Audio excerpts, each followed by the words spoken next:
Montón del mga aplicante el enderezan a 2 días ya fair que ya encabeza el Public Employment Office o al PESO, el Department of Labor and Employment, or DOLE, allí na Red Cross.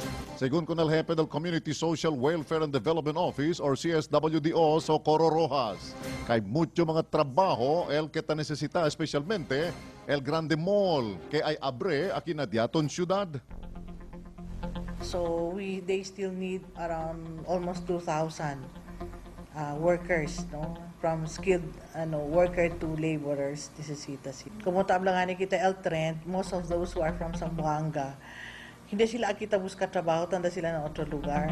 So those who are applying for jobs aquí na Zamboanga are those coming from the province, nearby province. Na-entrevista con cuantos del mga aplicante durante el Jobs Fair.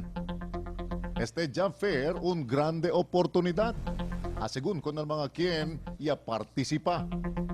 Tamira pa yo si Kosa el suitable para kumiguki.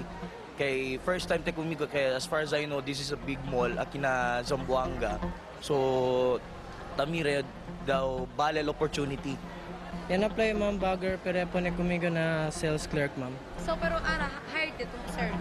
Sabi pa kita ma'am si Kosa el Ablalia.